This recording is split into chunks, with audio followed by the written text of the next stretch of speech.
Good afternoon. Thank you for being here, and thank you to everyone involved in organizing this event.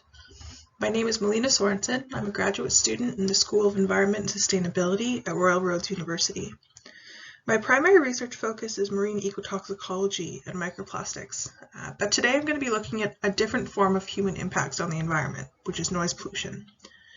This work is inspired by research conducted for a graduate course on sustainable development and previous research on urban noise. My contact information will be listed at the end of this presentation, and I look forward to any questions you might have. I am grateful to live, work, and play on the traditional territories of the Lekwungen-speaking peoples of the Songhees and Esquimalt First Nation, colloquially known as Victoria, British Columbia. Now more than ever, it's important to acknowledge whose land you're on and the past and ongoing traumas this entails. I encourage you all to reflect on where you are today and whose traditional territories you are on.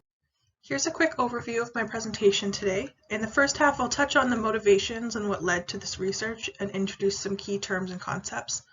In the second half, I'll be focusing on my objective for this research, which was to examine how soundscape conservation can and should be applied for urban sustainable development towards SDG Goal 11. In 2018, I conducted research for an undergraduate honors thesis for my geography degree at the University of Victoria, when I took this photo of a barred owl in Beacon Hill Park. My research was focused on the impacts of urban noise on birds. When reviewing the literature, it was clear that there's evidence of negative impacts of urban noise on birds. And specifically, I was interested in how urban noise impacts bird call characteristics. I performed a comparative study of two parks in the Victoria area, one more urban, Beacon Hill Park, and one less urban, Uplands Park. Unlike the results from larger urban centers, there were no notable differences in the call duration, frequency, and amplitude of bird species recorded between both parks. I hypothesize that this is because of the difference in the degree of urbanization and urban noise between the two locations was not significant enough to yield the results. Urbanization and population growth have increased exponentially since the beginning of industrialization. According to the United Nations, over half of the global population was living in urban environments as of 2018, and it is predicted that this proportion will rise to over 80% of the population by 2030. Urbanization has proven to negatively impact plants, wildlife, and humans due to alterations to landscape, nutrient cycles, biodiversity, species composition, and the soundscape.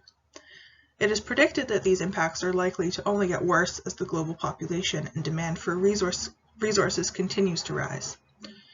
Urban noise is a negative impact of urbanization, which is gaining attention and is motivating the research as a continuation of my previous research.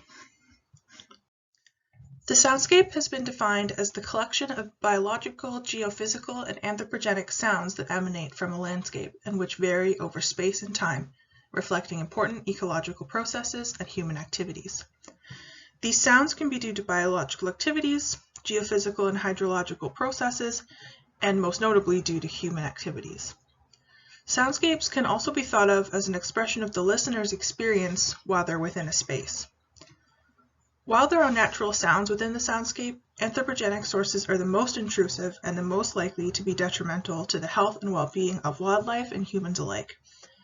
Soundscapes provide an array of benefits to many people, including natural sounds, ecosystem function, cultural and historical heritage, the ability to communicate with others, and the ability to create an overall sense of place and well-being.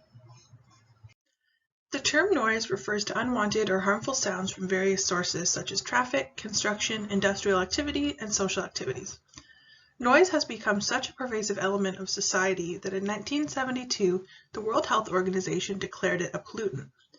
As with other types of pollutants, noise has been shown to have various impacts on human health, social well-being, on other species present, and on the economy. The most well-documented impacts of noise pollution are related to human health.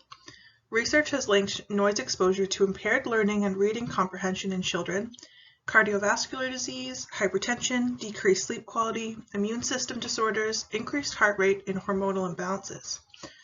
Thus, noise leads to impairments in overall quality of life in urban areas and causes economic impacts associated with medical issues and from decreased property values. A 2004 study found that A $200,000 house would sell for $20,000 to $24,000 less if it were in an area exposed to airplane noise. Urban noise impacts species primarily through masking important biological sounds and calls, and thus impacting biological traits and functioning. Soundscape conservation is a relatively novel term and is defined as the maintenance of the soundscape as a natural resource for the benefit of the environment and all those within it. Sustainable development is defined as development that meets the needs of the present without compromising the ability of future generations to meet their needs. In 2015, the United Nations created 17 Sustainable Development Goals, with one focused on urban sustainable development, which is Goal 11. SDG 11 seeks to make cities and human settlements inclusive, safe, resilient, and sustainable. While the goal addresses targets including environmental impacts of buildings, air quality, and pollution, there's minimal attention paid to urban noise. Sustainable development actively considers human well-being, resource management, and the environment in its physical forms, but does not adequately consider urban noise and the need for soundscape conservation. Therefore, I argue that soundscape conservation should be considered in urban planning to ensure urban sustainable development that meets the targets of SDG Goal 11. When considering how soundscape conservation can contribute to creating safe, inclusive, and resilient communities, the clearest link is found through the implementation of urban parks and green spaces. Cities are increasingly exploring options for green spaces to add value by contributing to the increasing demand for sustainability and sustainable actions. Vegetation positively affects the urban environment in a variety of ways, including air pollution mitigation, microclimate regulation, GHG emission reductions, stormwater runoff mitigation, biodiversity, ecosystem services, and most importantly in this case, noise reduction. Having more urban parks as green space buffers may help to maximize the ability of park users to hear the pleasant sounds from in the park and hear less of the noise from the surrounding matrix. Thus, with pleasant sounds, more biodiversity, and aesthetic improvements, more people will feel safe, included, and encouraged to use those spaces with the potential to improve their health and to create a heightened sense of community and community resiliency. By taking an active approach to urban biodiversity management, it is possible to reverse negative noise pollution trends and to create healthy, resilient cities. In response to the problem of noise pollution, there have been various global efforts made, strategies developed, and technologies implemented to mitigate urban noise. Broadly, the strategies can be grouped into 6 categories: access restriction schemes, noise action plans, noise mapping, physical barriers, maintenance to transportation infrastructure and roads, and education and public outreach. There are many examples of jurisdictions implementing innovations and strategies to mitigate urban noise. 4 key examples are highlighted here on this slide. Firstly, in New York City, a project was developed to better address the challenges of monitoring and mitigating noise pollution through a targeted action plan. Secondly, in Naples, Italy, certain parts of roads in the cities were limited to pedestrians and bicycles only, called a limited traffic zone. This resulted in a positive overall opinion from residents because of the decreased noise. In Lyon, France, physical barriers of earth and vegetation were installed to protect an adjacent housing area from road traffic noise. The barriers were found to reduce noise by up to 5 decibels. Finally, in Germany, roads were built using different pavement types, which led to significant noise reduction from tires when compared to normal pavement types. Given the existing and ongoing research, some trends and key points have emerged regarding the best practices and potential limitations to be aware of. Specifically, I recommend 5 different actions that should be taken when implementing soundscape conservation and urban sustainable development. Firstly, attention must be paid to the spatial characteristics of the area, including all existing infrastructure, green space, and potentially sensitive species, and the overall configuration of the urban matrix. In addition to considering scale, the movement towards compact cities and reducing urban sprawl will be important for the soundscape. Secondly, social science and surveys must be integrated to experimental design and objectives to attain holistic results that are appropriate for the whole community.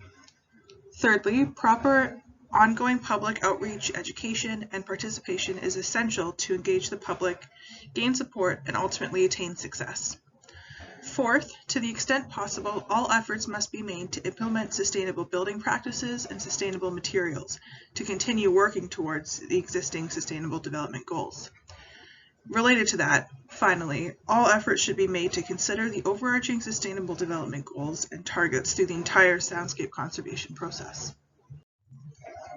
The potential limitations that I anticipate include financial constraints, political relationships and priorities, public awareness and approval, increasing resource consumption driving the demand for goods and services involving planes and other noisy transportation methods, and finally the complex and unpredictable nature of noise and noise propagation.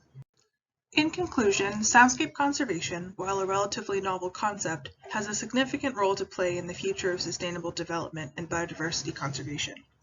My research has revealed that noise pollution is a damaging issue, especially in the urban environment, and that technologies and policies are being implemented globally to face the problem.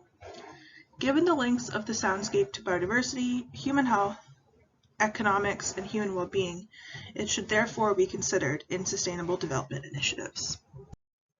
Thank you for your time and attention today. I would also like to acknowledge my professor, Dr. Bill DeShango, for his feedback on this research during his course and beyond.